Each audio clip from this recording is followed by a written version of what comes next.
Okay. Question number one. Is the code of ethics something you use in daily practice? Are values of service, social justice, dignity, and worth of the person, the importance of human relationships, integrity, and competence something you mentally refer to, or are those just slogans you had to learn in school and then felt free to forget as soon as you got out?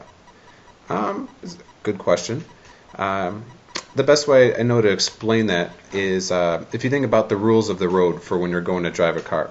When you're in driver's ed, everything is very methodical. This is what it is that you're supposed to do in this situation. This is the how-tos, this is how you parallel park. These are the laws. This is what you can and cannot do. Um, so I don't know that there's going to be explicit instructions for everyday situations, but the important thing is that that's our common um, base for how I talk to other social workers about things. Usually when you learn about the code of ethics in school, there's usually a class discussion about what do they mean, and then there's hypothetical scenarios given, and then people in class are asked to decide how does this apply to that situation, what should or shouldn't you do. To me, that's the important thing about the code of ethics. No, when I'm sitting there talking to a person, I don't consciously think in my head and recite the NASW, beliefs on social justice or anything like that. At least not usually.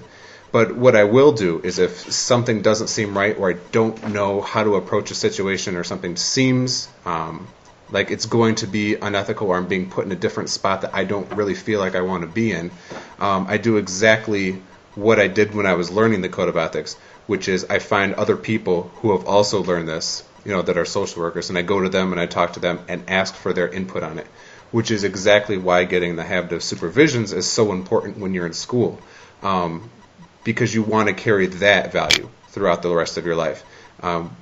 We all know the values, but as for how do they apply to every situation, I'm not always going to have the answer.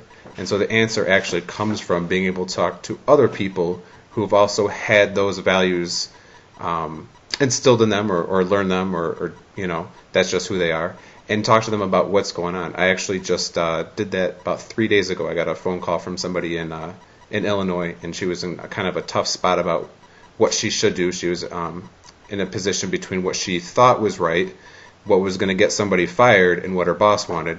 And so that became a time where she called somebody else that had the same background, and we talked about it. And the idea of, what is the worth of the client, as for how do we need to treat them, what's the right thing to do in the overall setting, what's the right thing for her to do so she can go to sleep at night. I guess those, way that I phrase and everything kind of became interchangeable with words like integrity and things like that. But when it comes down to it, I mean, that's really what it was, is we were discussing what our profession believes that we should do in that situation. And because not everything is always spelled out, it's important to be able to find somebody to do that. So I guess the answer to that is yes and no. It's not something that I consciously think about on a daily basis. Like when I'm driving, I don't consciously think as much as I did when I was first starting out about what it is that I'm doing. Sometimes I zone out and just end up places. But I guess when it comes down to it is, are they values that do carry on with you from then on? They need to. You have to keep those values going.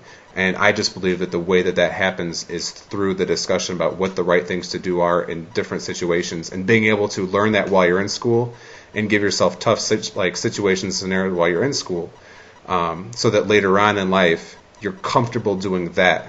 And that is to be able to say, I don't know, something about this doesn't feel right to me. Let me go ask somebody who has the same training, knowledge, values, and skills that I do, and see what the right thing is to do.